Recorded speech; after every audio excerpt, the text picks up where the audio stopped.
দুই নাম্বার হচ্ছে বাইরে যাওয়ার আগে অবশ্যই সাজসজ্জা করা যাবে না। বিশেষ করে অনেক নারীরা আছে গায়ের মধ্যে সেন্ট মারে, পারফিউম মারে। পারফিউম মারা তো সম্পূর্ণরূপে হারাম।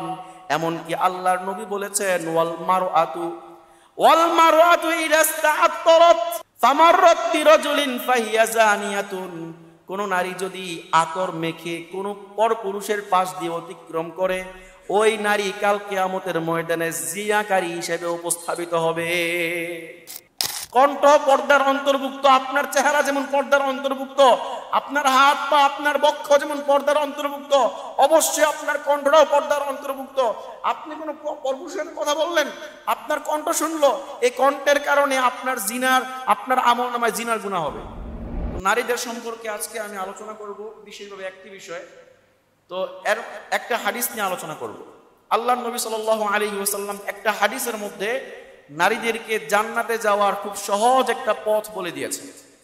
একটা হাদিসের মধ্যে 4টা আমল বলেছেন। এই 4টা আমল যদি কোনো নারী করতে পারে, তাহলে আল্লাহ তাআলা ওই নারীকে আল্লাহর তৈরি জান্নাত শুধু দিবেন না, বরং বলবেন জান্নাতের 8টা দরজা আছে, যাও যে কোনো দরজা দিয়ে ইচ্ছা তুমি জান্নাতে প্রবেশ করতে পারবে। আল্লাহর নবী সাল্লাল্লাহু আলাইহি ওয়াসাল্লাম বলেন, আল মারআতু ইযা সাল্লাত খামসাহা, যে কোনো মহিলা সময় মতো নামাজ আদায় করবে। 1 নাম্বার আমল। কয়টা আমল বলছিলাম? 4টা আমলের কথা বলেছিলাম। এর মধ্যে 1 নাম্বার আমল হচ্ছে আল মারআতু ইযা সাল্লাত খামসাহা, যে কোনো নারী যখন সময় মতো নামাজ আদায় করবে, 1 নাম্বার আমল। 2 নাম্বার আমল হচ্ছে ওয়াসামাত শাহরাহা, রমজানের রোজাগুলো পালন করবে। ওয়া আহসানাত ফারজাহা, এবং পর্দা পুশিদার সাথে চলবে। ওয়া আতাআত বালাহা, এবং স্বামীর কথা মতো চলবে। আল্লাহর নবী বলেন ফালতাদখুল মিন আইয়ি আবওয়াবিল জান্নাতি শাআত, কাল কিয়ামতের ময়দানে আল্লাহ তাআলা বলবেন বান্দিরে যাও, জান্নাতের 8টা দরজা খোলা আছে, যেই দরজা দিয়ে ইচ্ছা তুমি জান্নাতে প্রবেশ করো। এমন সুযোগ দিয়ে দিবেন। তো আমরা কয়টা আমল পাইলাম? মাত্র 4টা আমল। এই 4টা আমলের মাধ্যমে যে কোনো নারী জান্নাতে যাইতে পারে। প্রথম আমলটা কি? নামাজ। নামাজের ব্যাপারে নারীরা যে পরিমাণ উদাসীন, পুরুষরা সেই পরিমাণ উদাসীন না, জানেন তো? পুরুষরা আজান দেওয়া হয়, মসজিদে আসবে, আজান হয়েছে মানে কি নামাজের সময় হয়ে গেছে, আইসা পড়ে। কিন্তু নারীরা চিন্তা করে আমাদের সময় তো, আমাদের তো কোনো জামাত নেই, ঠিক না? জামাতে নামাজ পড়তে হয় না, সুতরাং একটু দেরি করে পড়লে কি হয়? দেরি করতে করতে শয়তান কয় দাঁড়া তোরা আরো দেরি করে দিয়েছে। শয়তান সামনে অনেক কাজ আইনা দেয়, এই কাজ বাকি আছে, ওই কাজ বাকি আছে, এই কাজটা সাইরা নামাজটা পড়িস, এই কাজ সারতে সারতে সারতে পর্যন্ত নামাজ সময় শেষ। নামাজটা এভাবেই কি মিস হয়ে যায়। কিন্তু যদি কেউ নামাজের প্রতি, কোনো নারী নামাজের প্রতি গুরুত্ব দিয়ে আজান হওয়ার সাথে সাথে নামাজটা আদায় করে নেয়, 1 নাম্বার আমলটা করে, আল্লাহর নবী বলেন সেই ব্যক্তির জন্য জান্নাত সহজ। 2 নাম্বার আমল ছিল ওয়াসামাত শাহরাহা। ওয়াসামাত শাহরাহা, যদি নারী রমজানের রোজাগুলো পালন করে, অন্য কোনো নফল রোজা বেশি রাখার প্রয়োজন নাই, আছে নাকি? বেশি রাখার প্রয়োজন নাই, রমজানের রোজাগুলো ঠিক মতো পালন করবে। 2 নাম্বার আমল গেল। 3 নাম্বার আমল হচ্ছে ওয়া আহসানাত ফারজাহা, পর্দা পুশিদার সাথে চলবে, পর্দার সাথে চলবে। আল্লাহ যাদের সাথে দেখা করতে বলেছেন দেখা করবে, আর যাদের সাথে দেখা করতে হারাম করেছেন আল্লাহ তাআলার নির্দেশিত পথে চলবে, তাদের সাথে দেখা করবে না। এটা হচ্ছে কি পর্দা পুশিদা। আর 4 নম্বর আমলটা কি ছিল? স্বামীর কথা মতো চলবে। স্বামীর কথা মতো চলবে, এই বিষয়টা নিয়ে ইনশাল্লাহ পরে কোনো এক সপ্তাহে আলোচনা হবে। আজকে মেইনলি আলোচনা করব 3 নাম্বার যে আমল, সেই আমলটা নিয়ে। 3 নাম্বার আমলটা কি? পর্দা বিষয়ে ইনশাল্লাহ আলোচনা করার চেষ্টা করব।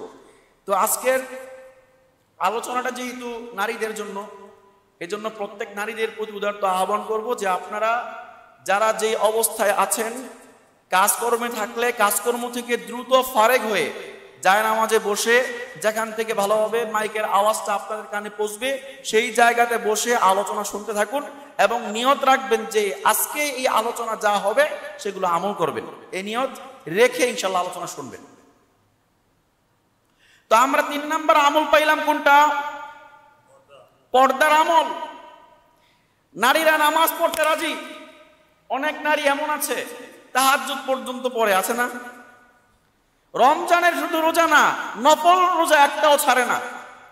কিন্তু তৃতীয় আমলের বেলায় আসলে ভাল লাগে না।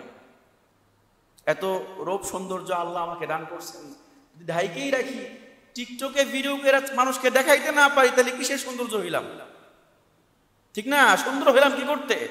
আমার এই রূপ সৌন্দর্য মানুষকে দেখাইতে হবে, প্রদর্শনী করতে হবে, টিকটকের মাধ্যমে সবাইকে দেখাইতে হবে, তাহলে এর সার্থকতা রইল।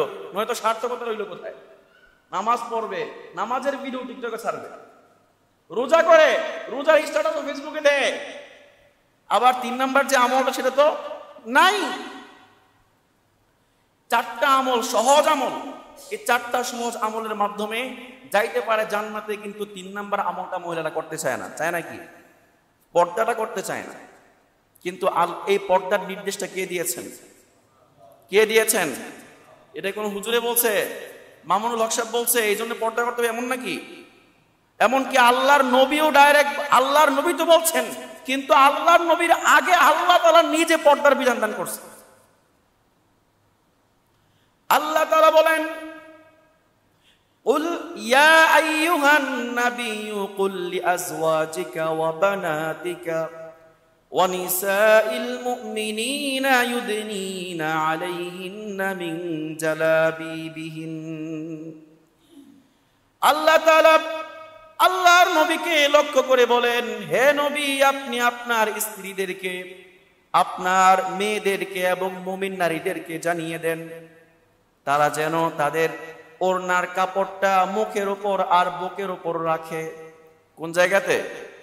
ওড়নার কাপড়টা মানে উপরের কাপড়টা যেন উপরের দিকে কাপড় রাখে, যেই কাপড়টা মুখ এবং বুকটাকে ঢেকে রাখবে এমন যেন কাপড় রাখে। কিন্তু আমাদের মা বোনেরা ওড়না তো দেওয়ার কথা যেখানে মাথায়, সেই ওড়না এখন মাথায় না দিয়ে দেয় গলায়। দেখই। আর এখন ট্রেন্ড আরেকটা বের হয়ে গেছে, ইন্ডিয়ান নারীদের মধ্যে সাধারণত ওড়না গায়ে দেয় না, জানেন তো আপনারা?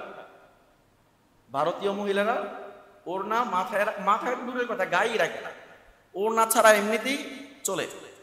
এই জি বাংলা আর স্টার জলসা, ভারতীয় বাংলার যেই মুভিগুলো আছে এগুলো দেখে দেখে আমাদের নারীরাও এখন ওড়না ফালানো শুরু করছে। অনেক নারীদেরকে দেখা যায় ওড়নায় গায়ে দেয় না। ঘরের মধ্যে সন্তান, বড় ছেলে আছে, ছেলের সামনে ওড়না ছাড়া যায়, লজ্জাও লাগে না। এগুলো লজ্জাহীনা মহিলা। কি মহিলা? লজ্জাহীনা নারী। লজ্জা হচ্ছে নারীর একটা ভূষণ। কি? নারী সৌন্দর্যই হচ্ছে লজ্জা। যদি আপনার লজ্জাই না থাকে তাহলে যা ইচ্ছা তাই করেন, তখন কি আর দেখার বিষয় না? একজন পাগল, তার লজ্জা নাই, যা ইচ্ছা তাই করতে পারে, ঠিক না? যা ইচ্ছা তাই করতে পারে। তো নারীর লজ্জাই হচ্ছে একটা ভূষণ। যদি আপনার সন্তানের সামনে অথবা আপনার ভাই, আপনার বাবার সামনে আপনি যদি বুক খুলে রাখেন, আপনার ওড়না না থাকে, উঁচু বক্ষটা আপনার দেখা যায়, কি লজ্জা লাগে না? লজ্জার কথা না? খুলে রাখে। দরকার ছিল কি মাথায় ওড়না দিয়ে রাখবে, তারপরে বক্ষ ঢেকে রাখবে, বক্ষের উপর একটা কাপড় ফেলে রাখবে যাতে উঁচু বক্ষ দেখা না যায়, খুলে রাখে। এই জন্যই পর্দার বিধানটা, এজন্যই কি পর্দার বিধান। পর্দার বিধান কয়েক প্রকারের, খেয়াল রাখবেন। পর্দার বিধান কি কয়েক প্রকার আছে। এক হচ্ছে বাহিরের পর্দা, আরেকটা হচ্ছে কি ভিতরের পর্দা। এই ভিতরের পর্দা একরকম, বাহিরের পর্দা আরেক রকম। ভিতরের পর্দা নিয়ে একটু কথা বলি। ভিতরের পর্দা হচ্ছে যদি আপনার বড় সন্তান থাকে, যাদের বুঝ জ্ঞান হয়েছে, বালেগ হয়ে গেছে, এমন সন্তান থাকে, তাহলে অবশ্যই তাদের সামনে আপনার এই গলা থেকে নিয়ে নিচের অংশ সব ঢাকতে হবে। গলা থেকে নিয়ে নিচের অংশ সব ঢেকে রাখতে হবে। হ্যাঁ, মাথা খোলা রাখতে পারবেন, চুল খোলা রাখতে পারবেন, সমস্যা নাই। কিন্তু অবশ্যই গলা মানে বুক থেকে নিয়ে আপনার নিচের অংশ হাঁটু পর্যন্ত অবশ্যই আপনার ঢাকতে হবে। এর মাঝখানে কোনো অংশ খোলা রাখা যাবে না। অনেক নারীরা পরে ব্লাউজ পরে পেট দেখা যায়, শাড়ি পরে পেট দেখা যায়। পেট দেখানো কি জায়েজ না হারাম? এমনকি ঘরের লোকদেরকে দেখানো জায়েজ নাই। পেট কি ঘরের লোকদেরকেও দেখানো জায়েজ নাই। ঘরের লোক আপনার বাবা আছে, আপনার ভাই আছে, আর আপনার সন্তান থাকলে ওই ঘরে আপনি শুধু মাথা খুলতে পারবেন, চুল খুলে রাখতে পারবেন, কিন্তু আপনার বুক থেকে নিয়ে হাঁটু পর্যন্ত অবশ্যই আপনার ঢাকতে হবে। এটা আপনার ঘরের পর্দা।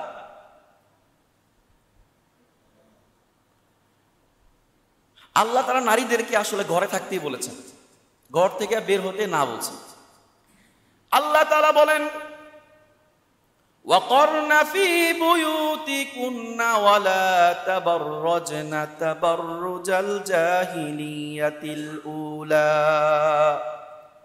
আল্লাহ তাআলা বলেন, হে আমার বান্দীরা, তোমরা ঘরে অবস্থান করো, ঘর থেকে বের হয়ে যেও না। ঘর থেকে বের হয়ে জাহিলি যুগের মতো সাজসজ্জা করে বের হয়েও না, তোমরা ঘরে অবস্থান করো। আল্লাহ তাআলা নারীদের জন্য ঘরটাকেই সেফ স্থান মনে করেছেন, সেফ জোন মনে করেছেন। এই জন্য আল্লাহ তাআলা ঘরটাকে নারীদের জন্য রেখে দিয়েছেন। পুরুষরা বাইরে গিয়ে কাজ করবে, নারীরা ঘরে থাকবে, ঠিক কিনা? পুরুষরা বাহির সামলাবে, নারীরা ঘর সামলাবে। ঘরের মধ্যে কাজ কম না বেশি? ঘরের মধ্যে কি বাহিরের চেয়ে কাম কম না বেশি? এখন যদি নারীরাও ঘরে বাহিরে যায়, তাহলে ঘরের কাজটা করবে কে? বুঝেন নাই? সন্তান সামলাইতে হয়, ঘর গুছাইতে হয়, শ্বশুর শাশুড়ি থাকলে তাদের খেদমত করতে হয়, এবং পুরা ঘরটাকে সেফ রাখতে হয়, পুরা ঘরটাকে একটা সেফ জোন হিসেবে রাখতে হয়। রাখার জন্য একজন নারীর প্রয়োজন আছে না নাই? কিন্তু এই নারীও যখন ঘর থেকে বের হয়ে যায়, তখন এই ঘরটা রক্ষিত, ঘরটা অরক্ষিত হয়ে যায়। এখন তো নারীদের মধ্যে অনেকেই আছে চাকরি বাকরি করে, চাকরিতে যায়, আর সন্তানাদি কি ঘরে থাকে, যেখানে নারীরা সন্তানদেরকে শিক্ষা দেওয়ার দরকার ছিল। কারণ সন্তানের প্রথম শিক্ষককে একজন মা। প্রথম শিক্ষককে মা হয়ে প্রথম শিক্ষক, শিক্ষিকার এই শিক্ষকের কাছ থেকে প্রথম যে সবকটা নেয়, শিক্ষা নেয় সন্তানরা। কিন্তু মা যদি বাহিরে শিখাইতে যায় আর ঘরে খালি পড়ে থাকে, তখন ওই সন্তানগুলো ঘরের কামলা মহিলা, কামলা পুরুষের কাছ থেকে আজে বাজে জিনিস শিখে। আবার অনেকে আছে ঘরের মধ্যে আছে ঠিক, কিন্তু সন্তানদের প্রতি কোনো কেয়ার নাই। সন্তানদেরকে মোবাইল দিয়ে রাখে, মোবাইল দিয়ে সারাদিন কার্টুন দেখে কিনা, আর মা বাবারা অন্য কোনো কাজে ব্যস্ত থাকে। যে সন্তানদেরকে আপনি কার্টুন দেখার জন্য মোবাইল দিয়ে রাখছেন, ওই সন্তানরা একদিন তাদের জীবনের টার্গেট কখনোই বুঝতে পারবে না। বুঝতে পারবে নাকি? তাদের জীবনের টার্গেটটা কি করবে, তাদের কেরিয়ার ভালো করার জন্য কি করতে হবে এটা বুঝবে। একটু বড় হইতে না হইতে 2টা 3টা পর্যন্ত পাবজি, ফ্রি ফায়ার নিয়ে বসে থাকবে কিনা? থাকবে। এজন্যে আপনি আপনার সন্তানকে সময় দেন। আল্লাহ তাআলা বেসিক্যালি নারীদেরকে ঘরের জন্য নির্দিষ্ট করে দিয়েছেন, ঘরে থাকো, সন্তানদেরকে শিখাও, যা তুমি শিখেছো এগুলো থেকে শিখাও। সন্তানরা আদর্শ শিখবে, সন্তানরা শিক্ষিত হবে। কিন্তু যদি আপনি সন্তানকে সময় না দেন, সন্তানকে শিখানোটাকে প্রয়োজন বোধ না করেন, তাহলে কিন্তু সন্তানরা প্রথম থেকে না শিখলে অশিক্ষিত হবে, আদর্শ শিখবে না। একজন সন্তান ঘর থেকেই মূলত আদর্শ শিখে, ঠিক না? আদর্শ শিখে কোত্থেকে? ঘর থেকে। এজন্যই বলে সন্তান কেমন সেটা দেখতে হবে ফ্যামিলিকে, মানে ফ্যামিলি কেমন সন্তান দেখতে হবে। সন্তান ভালো হইলে বুঝতে হবে কি ফ্যামিলি ভালো, আর সন্তান ভালো না হইলে ফ্যামিলি খারাপ। যদি ফ্যামিলি ভালো হইতো অবশ্যই সন্তান কি ভালো হয়। অনেকে অভিযোগ করে, হুজুর সন্তানটা আমার কথা শোনে না, সন্তানটা আমার কথা শোনে না, সারাদিন মোবাইল নিয়ে পড়ে থাকে। আরে আপনি যদি এই সন্তান জন্মের পর থেকে আপনি নিজে মোবাইল নিয়ে পড়ে না থাকতেন, তাহলে আপনার সন্তান মোবাইল নিয়ে পড়ে থাকতো না, ঠিক না? আপনি সারাক্ষণ মোবাইল নিয়ে পড়ে থাকেন, বড় বড় টিভি, এখন এলইডি টিভি লাগানো হয়, টিভির সামনে বসে থাকেন, তো আপনার সন্তান কি বই পড়বে? আপনার সন্তানও আপনার সামনে মোবাইল টিপবে, খারাপ আজেবাজে জিনিস দেখবে, তখন কি আপনার ভালো লাগবে? এটা সন্তানকে শিক্ষিত বানাইতে চাইলে অবশ্যই একজন নারীর প্রয়োজন। একজন নারী ঘরে থাকতে হবে, ঘরে থেকে সন্তানকে শিক্ষা দিতে হবে, সন্তানকে আদর্শ শিখাইতে হবে, এবং সন্তান হবে, মা হবে সন্তানের জন্য প্রথম শিক্ষক। এজন্য ঘরে থাকতে হবে, ঘর থেকে বের হওয়া যাবে না। আল্লাহর নবী সাল্লাল্লাহু আলাইহি ওয়াসাল্লাম বলেন, আল মারআতু আওরাতুন, আল্লাহর নবী বলেন একজন নারী হচ্ছেন পর্দার ভিতরে থাকার জিনিস। ফাইদা খরাজাত ইস্তাশরাফাহা শাইতান, এই পর্দার ভিতরে থাকার জিনিস নারী যখন ঘর থেকে বের হয়ে যায় তখন তার দিকে শয়তান উকি মেরে তাকায়, শয়তান তাকে কুমন্ত্রণা ফেলার চেষ্টা করে। এজন্য ঘরে থাকতে হবে, ঘরে থাকার জন্যই কি আল্লাহ তাআলা নারীদেরকে সৃষ্টি করেছেন। এখন যদি কোনো নারীরা বের হতে বাধ্য, বের হওয়ার প্রয়োজন আছে না, নারী বের হওয়ার প্রয়োজন হয়, তাহলে অবশ্যই কিছু ফর্মুলা খেয়াল রাখতে হবে। 7টা বিষয় অবশ্যই খেয়াল রাখতে হবে নারীদেরকে ঘর থেকে বের হওয়ার আগে। এক নাম্বার বিষয় হচ্ছে নারীরা ঘর থেকে বের হওয়ার আগে অবশ্যই আপাদমস্তক ঢাকতে হবে। আপাদমস্তক মাথা থেকে পা পর্যন্ত ঢেকে বের হতে হবে, মুখ ঢাকতে হবে, হাত ঢাকতে হবে, পা ঢাকতে হবে, সব ঢেকে বের হইতে হবে। এটা কার নির্দেশ? আল্লাহর নির্দেশ। কার নির্দেশ? তো 1 নাম্বার ফর্মুলা হচ্ছে ঘর থেকে বের হওয়ার আগে অবশ্যই পর্দা করে বের হতে হবে। যদি কোনো নারী পর্দা না করে বের হয় তাহলে আল্লাহ তাআলা ওই নারীর উপর লানত করতে থাকে। কি করেন? পর্দা ছাড়া মুখ খুলে হাত খুলে আপনার দেহ আবৃত না করে বের হয়ে গেলেন, পরপুরুষ আপনাকে দেখলো, আপনাকে দেখার দ্বারা যে পরপুরুষ কুমন্ত্রণায় লিপ্ত হলো, পরপুরুষের মনের মধ্যে কুমন্ত্রণা আসলো, এর কারণে আপনি দায়ী। কে দায়ী? একজন নারী দায়ী হবে। একজন নারী একটা জাতিকে ভালো করতে পারে, আবার একজন নারী একটা জাতিকে খারাপ করতে পারে। খারাপ করতে পারে কিনা? একটা নারী চাইলে একটা জাতিকে খারাপ করে দিতে পারে। বলবো ইতিহাস একটা বলি। হযরত মুসা আলাইহিস সালামের জামানায় আল্লাহ তাআলা মুসা আলাইহিস সালামকে আমালেকা সম্প্রদায়ের বিরুদ্ধে যুদ্ধ করার জন্য বললেন, যাও আমালেকা সম্প্রদায়ের বিরুদ্ধে যুদ্ধ করো। দেখেন কেমনে একজন নারী ধ্বংস করে। আমালেকা সম্প্রদায়ের বিরুদ্ধে যুদ্ধ করো। মুসা আলাইহিস সালামের নির্দেশে বনী ইসরাইল প্রথমে যুদ্ধ করার জন্য রাজি হয় নাই, নির্দেশ মানে নাই। তারপর কিছুদিন পর মুসা আলাইহিস সালামের নির্দেশ পালনার্থে তারা যুদ্ধের জন্য বের হইছে। আমালেকা সম্প্রদায় তখন ফিলিস্তিনে বাস করত, আর মুসা আলাইহিস সালাম তিহ প্রান্তরে বর্তমানে মিশরের সিনাই উপত্যকা আছে না, মিশরের সিনাই উপত্যকাতে বাস করত। 40 বছর পর্যন্ত এখানেই বাস করেছিল। 40 বছর পর আল্লাহ বললেন, যাও এখান থেকে যাও, যুদ্ধ করে তোমরা ফিলিস্তিন জয় করো, তোমাদের আদিভূমি।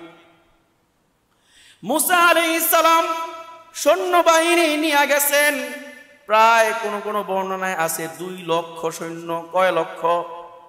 2 লক্ষ সৈন্য নিয়ে ফিলিস্তিনে আক্রমণ করবেন। এদিকে আমালেকা সম্প্রদায়ের মাঝে একজন মুসা আলাইহিস সালামের উপর ঈমান এনেছিল আমালেকা সম্প্রদায়ের একজন লোক, অনেক বড় আল্লাহওয়ালা বুজুর্গ, তার নাম বালআম বিন বাউরা। কি নাম? বালআম বিন বাউরা। এমন ব্যক্তি ছিল আল্লাহওয়ালা, এতটা আল্লাহওয়ালা, মুস্তাজাবুদ দাওয়া, যেই দোয়া করত আল্লাহ কবুল করে নিত, এমন ব্যক্তি। যখন সে বাস করত ফিলিস্তিনে আমালেকা সম্প্রদায়ের মধ্যে, আমালেকা সম্প্রদায়ের নেতা যখন দেখলো মুসার বাহিনী, বনী ইসরাইলের বাহিনী যে কোনো মুহূর্তে ফিলিস্তিনে আক্রমণ করতে পারে, আমালেকা সম্প্রদায়ের নেতা তারা সবাই ছিল কাফের, মূর্তি পূজা করত। সবাই মিলে বালাম বিন বাউরা বুজুর্গ ব্যক্তির সামনে আসলো, আয়েশা বলতেছে, আপনারই তো রাষ্ট্র, এই ফিলিস্তিন তো আপনারই, সুতরাং রাষ্ট্রটাকে বাঁচান। সুতরাং আপনার দোয়া যেহেতু সব দোয়া আল্লাহ কবুল করে নেন, সুতরাং আপনি মুসার বাহিনীর বিরুদ্ধে আপনি দোয়া করেন যেন আল্লাহ তাআলা এদেরকে পরাজিত করে। কার বিরুদ্ধে দোয়া করতে বলছে? একজন নবীর বিরুদ্ধে। বালাম বিন বাউরা বলল, না, তার বিরুদ্ধে মুসা আলাইহিস সালাম তো একজন জলিল কদর নবী, তার বিরুদ্ধে বদদুয়া করার মতো ক্ষমতা আমার নাই, আমি বদদুয়া করতে পারবো না। যদি বদদুয়া করি তাহলে আমার সকল আমল শেষ হয়ে যাবে এবং মুস্তাজাবুদ দাওয়ার যে একটি পাওয়ার সেটাও আল্লাহ ছিনিয়ে নেবেন। তারপরে কিছুদিন পর আবার আসলো, আবার নেতা আসলো, নেতা কর্মীরা সবাই আসছে, আয়েশা বলতেছে অনেক হাদিয়া দেওয়া শুরু করলো, হাদিয়া তোফা স্বর্ণমুদ্রা দেওয়া শুরু করলো। বালাম বিন বাউরার স্ত্রী ভিতর থেকে দেখতে পাইল যে এত বেশি হাদিয়া আসছে, জীবনে এত হাদিয়া দেখে নাই, এত সম্পদ দেখে নাই। তখন পর্যন্ত বালাম বিন বাউরা রাজি না মুসা আলাইহিস সালামের বিরুদ্ধে দোয়া করতে, কিন্তু স্ত্রী বারবার বলা শুরু করলো একবার দোয়া করলে কি হইব, একবার দোয়া করে দেন, এতগুলা সম্পদের মালিক আমরা হয়ে যাব। এমন স্ত্রী আছে না নাই? আছে না নাই? স্বামী সৎ পথে চলতে চায়, স্বামী চায় হালাল খাবে, স্বামী চায় সুদ মুক্ত ঘরটাকে সুদ মুক্ত রাখবে, স্বামী চায় ঘরটাকে ঘুষ মুক্ত রাখবে, কিন্তু স্ত্রীর প্ররোচনা শেষ পর্যন্ত ঘুষ খাইতে হয়। এমন পুরুষ আছে না? বালাম বিন বাউরার স্ত্রী বারবার পিরাপিরি প্ররোচনার কারণে শেষ পর্যন্ত বাধ্য হয়ে বালাম বিন বাউরা মুসা আলাইহিস সালামের বিরুদ্ধে বদদুয়া করতে শুরু করলো। বদদুয়া করার জন্য যাবে একটা পাহাড়ের উপরে, গাদার উপরে উঠছে। গাদা যখন সামনের দিকে যায় কিছুক্ষণ পর পর গাদা শুয়ে পড়ে, বসে পড়ে, উঠতে চায় না। কারণ গাদা তো জানতো এই বালাম বিন বাউরা যার বিরুদ্ধে বদদুয়া করতে যাচ্ছে তিনি সাধারণ কোনো মানুষ না, তিনি আল্লাহর প্রেরিত একজন নবী। তিনি কে? আল্লাহর প্রেরিত একজন নবী। শুধু নবী না বরং রাসূল, আবার রাসূলই না বরং 5 জন জলিল কদর উলুল আজম মিনার রাসূলদের একজন। 5 জন উলুল আজম মিনার রাসূল মানে দৃঢ়প্রত্যয়ী রাসূল। এর মধ্যে একজন কে? মুসা আলাইহিস সালাম। 5 জনের একজন হচ্ছেন নূহ আলাইহিস সালাম, ইব্রাহিম আলাইহিস সালাম, মুসা আলাইহিস সালাম, ঈসা আলাইহিস সালাম, মুহাম্মদ সাল্লাল্লাহু আলাইহি ওয়াসাল্লাম। এই 5 জনের একজনকে মুসা আলাইহিস সালাম তার বিরুদ্ধে বদদুয়া, কঠিন কথা। যখন ওই উপরের দিকে উঠতে চায় তখন ওই দেখা যায় তার গাধারা বসে পড়ে, অনেক কষ্টে বাইরে উপরে নিয়ে গেছে, তার দোয়ার জায়গায় নিয়ে গেছে। যখন ওই সে দোয়া আরম্ভ করছে মুসা আলাইহিস সালামের বিরুদ্ধে, সাথে সাথে তার জিহ্বাটা বের হয়ে নাভি পর্যন্ত হয়ে গেছে, নেমে গেছে, কুকুরের মতো হয়ে গেছে। কার মতো? আল্লাহ তাআলা তার সম্পর্কে সূরা আনআমের মধ্যে, সূরা আরাফের মধ্যে একটি আয়াত উল্লেখ করেছেন। আয়াত উল্লেখ করে বলেন ওয়াতলু আলাইহিম নাবা আল্লাযী আতাইনাহু আয়াতিনা ফানসালাখা মিনহা ফাআতবাআহুশ শাইতানু ফাকানা মিনাল গাওয়িন। এই বালাম বিন বাউরা শয়তানের অনুসরণ করলো, শয়তান তাকে কুমন্ত্রণা দিয়েছিল স্ত্রীর মাধ্যমে, তখন সে শয়তানের অনুসরণ করলো আর তার জিহ্বাটা বের হয়ে নাভি পর্যন্ত চলে আসছে। যখন এই দোয়া করছে তখন কি নাভি পর্যন্ত নেমে গেছে। এখন আল্লাহ তাআলা এর শয়তানের মতো পথভ্রষ্ট বানাই দিয়েছে। সে দেখতেছে যে না আমি পথভ্রষ্ট হয়ে গেছি। যখন দেখবো যে আমি পথভ্রষ্ট হয়ে গেছি, এখন আর মুসা আলাইহিস সালামের বিরুদ্ধে বদদুয়া কবুল হবে না। আবার হাদিয়াও পাইছে, এখন যদি বদদুয়া কবুল করে দিতে না পারে তখন হাদিয়া নিয়ে যেতে পারে, ঠিক না? বা কোনো ঝামেলা হইতে পারে। এই জন্য কার্যকর করাইতে হবে। কেমনে? তখন এই বালাম বিন বাউরা পরামর্শ দিল যে আমার বদদুয়া তো কাজ হইতেছে না, কারণ সে তো নবী। তোমরা একটা কাজ করো, বেশি কিছুর প্রয়োজন নাই, কয়েকজন নারী মহিলাকে, সুন্দরী মহিলা, তোমার এই ফিলিস্তিন যত সুন্দরী মহিলা আছে তোমার এলাকার, কয়েকজনকে বাছাই করে সুন্দরী উলঙ্গ করে ওই বনি ইসরাইলের ক্যাম্পে ছেড়ে দাও। কোন ক্যাম্পে? বনি ইসরাইলের ক্যাম্পে ছেড়ে দাও। বালাম বিন বাউরার পরামর্শে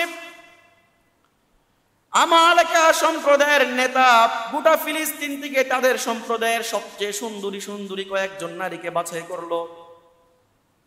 বাছাই করে তাদেরকে সাজিয়ে গুছিয়ে এবং অর্ধ উলঙ্গ করে বনি ইসরাইলের সেনা ক্যাম্পে ছেড়ে দিল।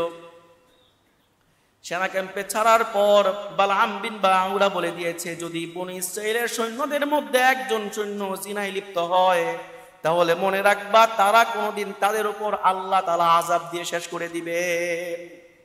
কি একটা কুপরামর্শ দিল না? সেই পরামর্শ অনুযায়ী ছেড়ে দিছে। ছেড়ে দেওয়ার পর শুধুমাত্র একজন সৈন্য সেনা কমান্ডার, মানে অনেকগুলো কমান্ডারের স্তর থাকে না, ক্যাপ্টেন, ওই যে কি বলে ওয়ারেন্ট অফিসার, ক্যাপ্টেন, তারপরে কি ক্যাপ্টেন, মেজর, জেনারেল, অনেকগুলো স্তর থাকে না। ওই ক্যাপ্টেন একজন মনে করেন সে কি করছে, জিনায় লিপ্ত হয়ে গেছে। একদিন সকালবেলা জিনায় লিপ্ত হয়েছে। হাদিসের মধ্যে উল্লেখ আছে সকাল থেকে বিকাল পর্যন্ত শুধু একজন ব্যক্তি জিনায় লিপ্ত হওয়ার কারণে আল্লাহ তাআলা এমন এক মহামারী দিছেন, মহামারীতে ৭০,০০০ সৈন্য জায়গায় শেষ। কয়েকজন নারী মিল্লা পুরো জাতিকে শেষ করে দিচ্ছে, পারে কিনা? উলঙ্গপনা নারী, উলঙ্গ নারীরা ধ্বংস করতে পারে কিনা? তারপর মুসা আলাইহিস সালামের এক নাতি, কার নাতি? মুসা আলাইহিস সালামের এক নাতি ইউফিনা, সে ছিল অনেক বীর যোদ্ধা। সে বাহিরে ছিল, ক্যাম্পের বাহিরে ছিল, টের পায় নাই। ক্যাম্পে যখন ফিরে আসছে, আসার পর শুনে এই মহামারী লাগছে, উনি বুঝতে পারছে যে মহামারী যে আসছে, মহামারী কোনো একটা অপরাধের কারণে আসছে, কোনো জায়গায় কোনো অপরাধ হচ্ছে। একজনে বলল যে ওই ক্যাম্পের মধ্যে কোনো একটা জিনা হয়েছে। এখনো পর্যন্ত জিনার মানে নারী পুরুষ একই সাথে ওই ক্যাম্পে অবস্থান করতেছে। সাথে সাথে মুসা আলাইহিস সালামের নাতি ইউফিনা সে সাথে সাথে একটা তলোয়ার নিয়ে যখন তাদের ক্যাম্পের সামনে গেল, দেখতেছে তখনও পর্যন্ত জিনায় লিপ্ত। মুসা আলাইহিস সালামের নাতি তলোয়ার দিয়ে এক আঘাত করলেন, একটা আঘাতে দুজনের গর্দান ফালাই দিলেন। দুজনের গর্দান ফালানোর পর আল্লাহ তাআলা আযাব বন্ধ করছে। তো বোঝা গেল কি, নারীদের কারণে একটা জাতি পর্যন্ত ধ্বংস হয়ে যায়। এজন্যই আল্লাহর নবী সাল্লাল্লাহু আলাইহি ওয়াসাল্লাম বলেছেন, মা তারাকতু বাদি ফিতনাতান আদররু আলার রিজালি মিনান নিসা, আমার পর আমি পুরুষের জন্য নারীদের চাইতে বড় কোনো ফিতনা দুনিয়াতে রাখা যায়নি। বর্তমানে ফিতনা কি কম না বেশি? অনলাইনের কল্যাণে ফিতনা কি বেশি কম ছড়াচ্ছে না বেশি ছড়াচ্ছে? এখন কথা বলা সহজ নাকি কঠিন? কত সহজ হয়েছে, একজনে মেসেঞ্জারে ফেসবুকে ঢুকছে, মেসেঞ্জারে এসএমএস দিল, কিছুক্ষণ পরে কল দিল, কথাবার্তা হয়ে কি প্রেম আলাপ শুরু হয়ে গেল। এত সহজ, ঠিক কি না? আল্লাহর নবী সাল্লাল্লাহু আলাইহি ওয়াসাল্লাম বলেন, লা ইয়াখলুওয়ান্না রাজুলুন বিইমরাআতিন ইল্লা সালিসুহা আশ-শাইতান। যখন এই কোন নারী পুরুষ একসাথে গোপনে কথাবার্তা বলে, তখন তাদের মাঝে তৃতীয় জন হয়ে যায় শয়তান। তৃতীয় জন কে হয়? শয়তান হয় তাদের তৃতীয় জন। এজন্যে কথাবার্তা আপনি শুরু করলেন, প্রথমে সালাম দিলেন, সালাম দিয়ে শুরু করলেন, আসসালামু আলাইকুম, ভালো আছেন? হ্যাঁ ভালো আছি। যাক, আল্লাহ আপনাকে ভালো রাখছে। শুরু করে কি দিয়া? আল্লাহ দিয়ে শুরু করে প্রথমে, আল্লাহ আপনাকে ভালো রাখছে? হ্যাঁ ভালো রাখছে। যাক আলহামদুলিল্লাহ। শুরু করে আর কি আল্লাহ কোথার নাম দিয়া, সূরা পারেন, ওই সূরা পারেন, ওই সূরা পারেন।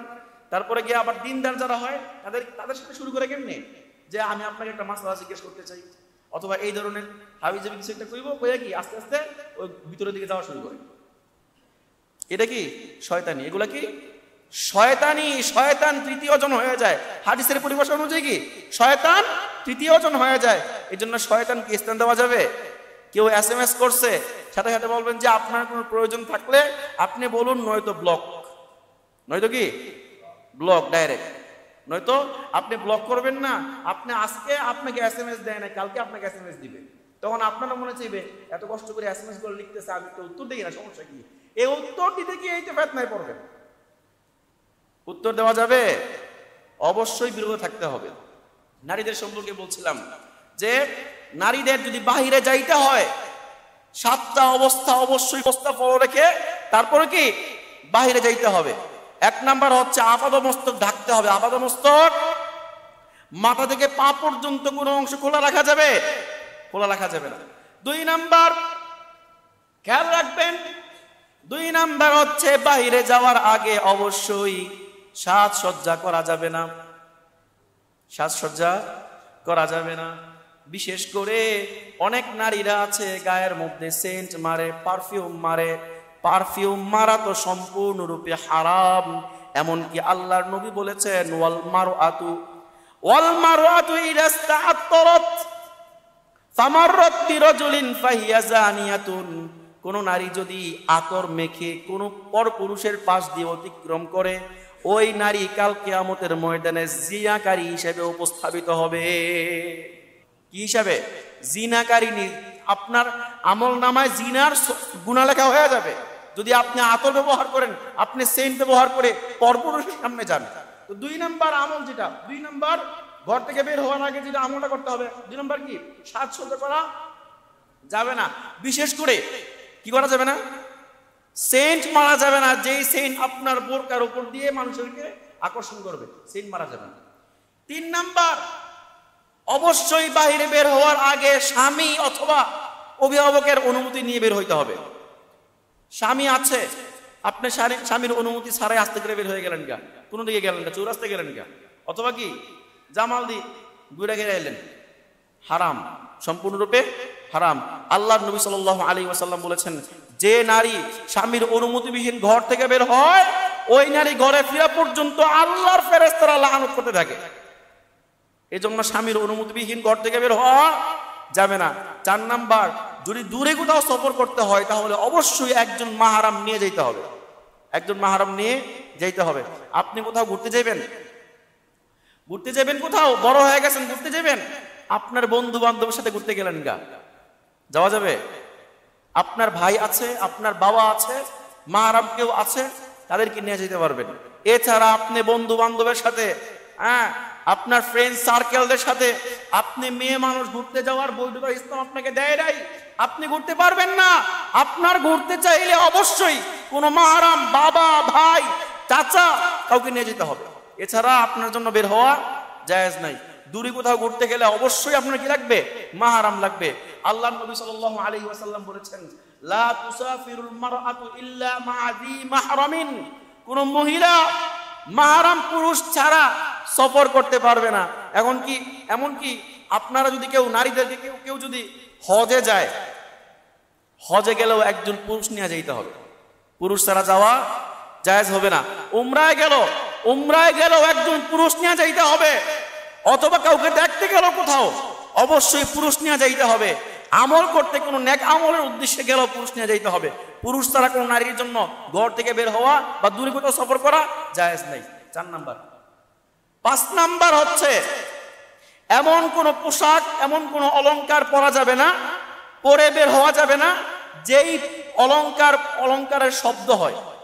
অনেক নারীরা আছে না, নুপুর পরে, ঝুনঝুনিওয়ালা নুপুর আওয়াজ হয়, বাচ্চাদের পরা জায়েজ, বাচ্চাদের পরা কি জায়েজ, কিন্তু বালেগা যারা হয়ে গেছে, বড় হয়ে গেছে, এদের জন্য এমন কোন অলংকার পরা জায়েজ নাই যে অলংকারের শব্দ হয়।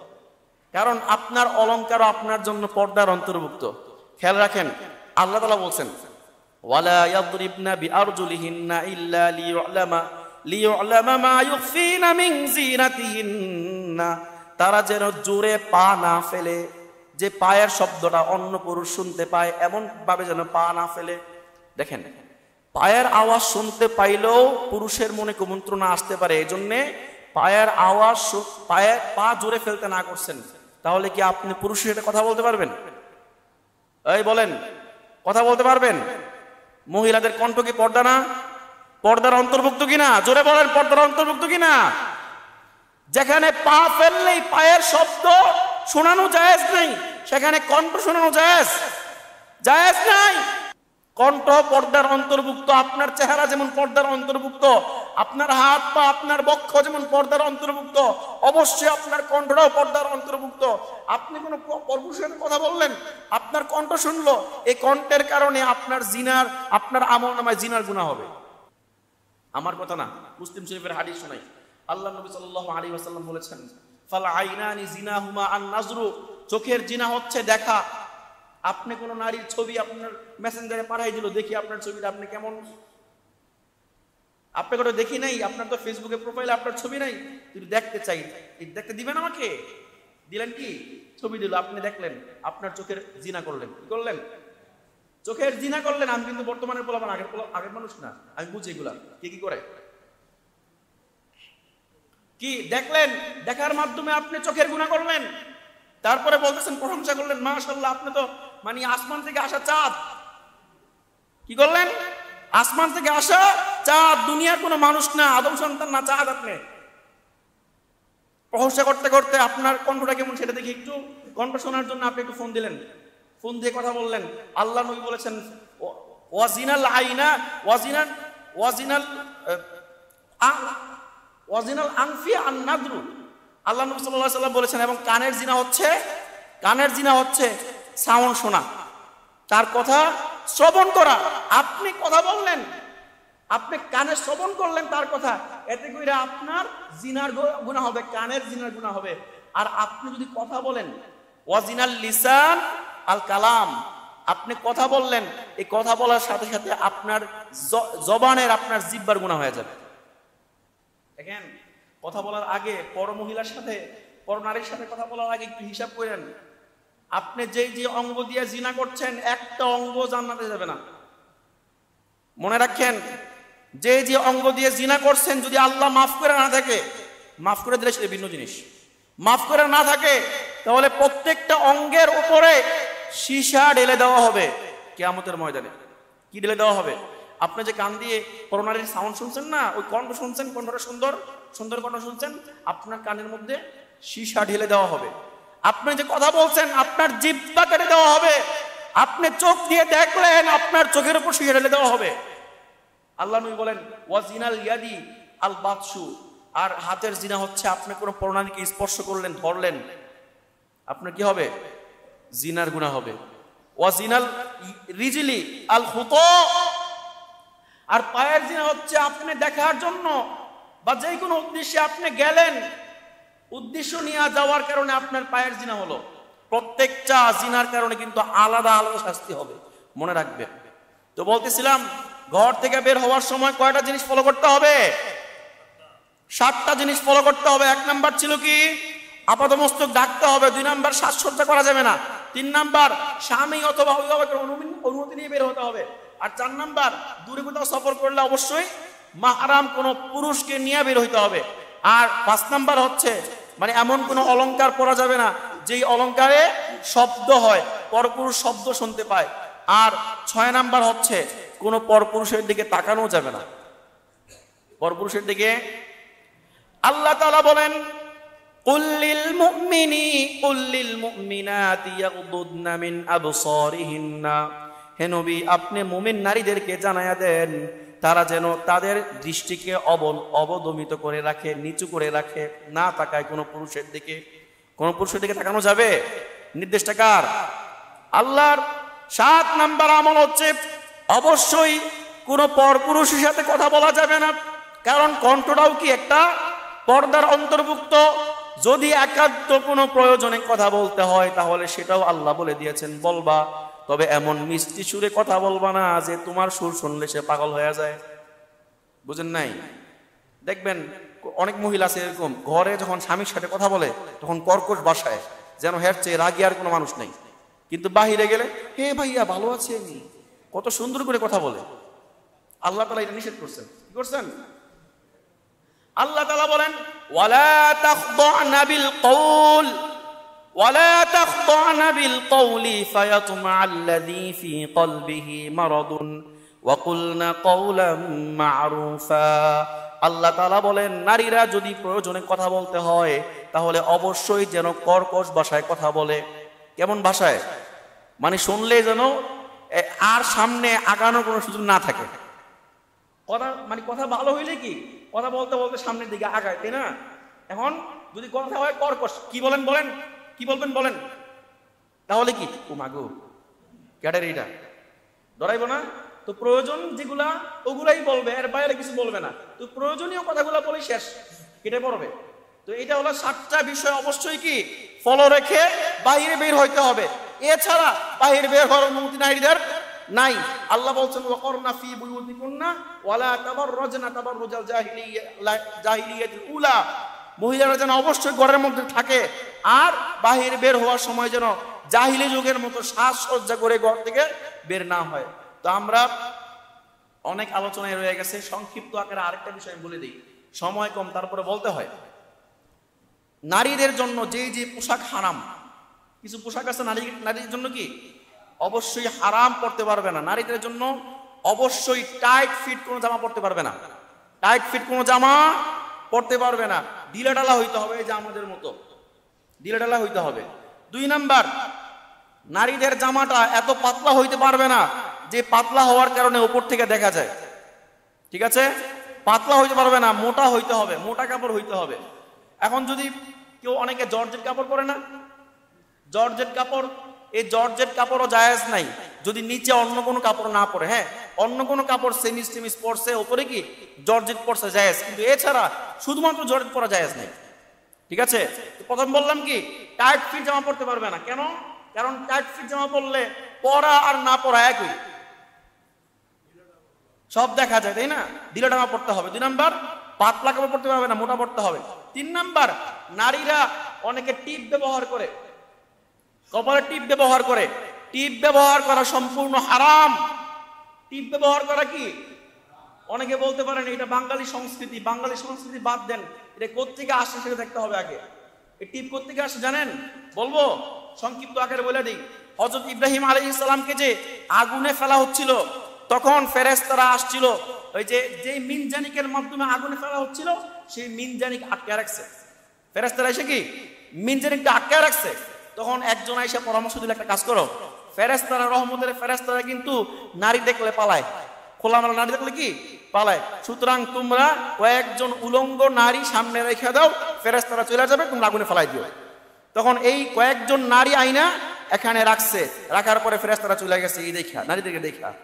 আর যারা যারা এখানে বসছিল, আর এদের মাধ্যমে যে আগুনে ফালাইতে পারলো ইব্রাহিমকে, এই জন্য এদেরকে চিহ্নিত করে রাখার জন্য এদের কপালে টিপ পরানো হয়েছিল। সেখান থেকে টিপের আবিষ্কার, অর্থাৎ বেশ্যা নারীদের এটা কি লক্ষণ, ওখান থেকে আসলো ইতিহাসটা। তো কি বাঙালি সংস্কৃতি হইতে পারে, কিন্তু মুসলমানের সংস্কৃতি টিপ পরা নয়, টিপ পরা যাবে না। 4 নাম্বার, অবশ্যই খেয়াল রাখতে হবে, 4 নাম্বারে পরচুলা ব্যবহার করা যাবে না। কি চুলা? চুল, পরচুল, মানে অনেকে চুলের খোপা বড় করার জন্য খোপার মধ্যে আরেকটা লাগায় না, চুল লাগায় কিনা, সম্পূর্ণ হারাম, এটা করতে পারবে না, পরচুল ব্যবহার করতে পারবে না। 5 নাম্বার খেয়াল করবেন, অনেকে ব্রু প্লাগ করে, কি করে? এই ব্রু প্লাগ করা সম্পূর্ণ হারাম। আল্লাহর নবী সাল্লাল্লাহু আলাইহি ওয়াসাল্লাম বলেছেন, বাংলা বলছে, আরবিগুলো সব আছে, হাদিসে আছে, বুখারী হাদিস, মুসলিমের হাদিস। আল্লাহর নবী সাল্লাল্লাহু আলাইহি ওয়াসাল্লাম বলেছেন যে যারা ব্রু প্লাগ করে এবং যারা ট্যাটু আঁকে, তাদের উপর আল্লাহ তাআলা লানত করেন। এজন্য ব্রু প্লাগ করা যাবে, ব্রু প্লাগ করা যাবে না। তারপরে অবশ্যই খেয়াল রাখবেন, এমন কোন স্বর্ণালঙ্কার পরা যাবে না যে স্বর্ণালঙ্কারের শব্দ হয়, আগে বলছিলাম যেগুলোর কি হয়, শব্দ হয়, পরপুরুষ শুনতে পায়। যেমন নূপুর পরলেন আপনি, এমন নূপুর যেই নূপুরের কি হয়, আওয়াজ হয়, এই নূপুরও পরা যাবে না। তো এই হচ্ছে কি নারীদের জন্য নিষিদ্ধ কিছু পোশাক, এই পোশাকগুলো অবশ্যই নারীরা পরতে পারবে না, বাকিগুলো ইনশাল্লাহ পরতে পারবে। আর নারীরা অবশ্যই কোনো পরপুরুষকে দেখানোর জন্য পোশাক পরতে পারবে না। ভালো কোনো পোশাক পরলো পরপুরুষকে দেখানোর জন্য, পারবে নাকি? পারবে না। অবশ্যই আপনি যত সুন্দর পোশাক আছে, যত সুন্দর পারফিউমও ব্যবহার করতে পারবেন স্বামীর সামনে, বাইরে গিয়ে না, স্বামীর সামনে পারফিউম ইউজ করতে পারবেন, তারপর স্বামীর সামনে আপনি সব করতে পারবেন, ঠিক আছে? আল্লাহ তাআলা আমাদের সকলকে বিষয়গুলো আমল করার তৌফিক দান করুন। যাই হোক, গুরুত্বপূর্ণ একটা বিষয় আমাদের সামনে আছে। আমরা সবাই মুসলমান, আমরা সবাই কি মুসলমান? হচ্ছে এক দেহের ন্যায়। মুসলমান কি একটা দেহের ন্যায়। আগে হাদিস শোনাইছিলাম না, আল মুসলিমু কাজাসাদিন ওয়াহিদিন, মুসলমান হচ্ছে একটা দেহের ন্যায়। যদি দেহের এক অংশ ব্যথা পায় তাহলে আরেক অংশ আঘাত লাগে, তাই না? ব্যথা লাগে কিনা? লাগে। তাহলে মুসলমানটা হচ্ছে এক দেহের ন্যায়। তা আমরা এখানে যারা বাস করি সবাই তো মুসলমান, তাই না? তা আমরা সবাই সুখে শান্তিতে বাস করতেছি, আমাদের কোনো মুসলমান ভাই বোন যদি কষ্টে থাকে সেটাকে আমাদের ব্যথা পাওয়ার কথা না? যদি প্রকৃত মুসলমান আমরা হয়ে থাকি তাহলে অবশ্যই ব্যথা লাগবে। একজন অসুস্থ হয়ে পড়ে রয়েছে, তার জন্য অবশ্যই ব্যথা লাগবে যদি আমাদের অন্তরে ঈমান থাকে। ব্যথা লাগার দরকার আছে না নাই? আমাদের কিয়ামতের দিন আল্লাহ তাআলা বান্দাকে ডেকে বলবেন, হে বান্দা, তুই তো জান্নাতে যাবি, নামাজ পড়ছিস, রোজা করছিস, সব করছিস, ভালো কথা, কিন্তু আমি অসুস্থ ছিলাম, তুই তো আমাকে চিকিৎসা করস নাই। বান্দা বলবে, আল্লাহ আপনি তো অসুস্থ হবেন কেমনি? আপনি স্রষ্টা, আপনি অসুস্থ হওয়ার কোনো প্রশ্নই আসে না। তখন আল্লাহ বলবেন, তোমার পাশের বাসার একজন লোক অসুস্থ হয়ে পড়েছিল, তার প্রতি ভ্রুক্ষেপ করো নাই, তার দিকে খেয়ালও করো নাই, তার সহযোগিতা তুমি করো নাই। যদি ওই দিন তার সহযোগিতা করতে, তার খেয়াল করতে, তার সেবা শুশ্রূষা করতে, তাহলে অবশ্যই আমাকেই পাইয়া যেত। এজন্যে আমাদের মহল্লার একজন ব্যক্তি অসুস্থ হয়ে পড়ে রয়েছে, নুরুল আমিন, অসুস্থ। তার এমন অসুস্থ যে তার যে পরিমাণ সম্পদ আছে এগুলা বিক্রি করলেও তার হয়তোবা এই চিকিৎসা সম্পদ নাই, চিকিৎসা করা সম্ভব না। এখন আমাদের কি উচিত না, দরকার না এর সহযোগিতা করা? দরকার কি না? তো ইনশাল্লাহ যে যা পারি, ইনশাল্লাহ একজন নাম লেখাই, নাকি একজন নাম লেখাই, নিম্নে নাম না লেখালে দিবে না।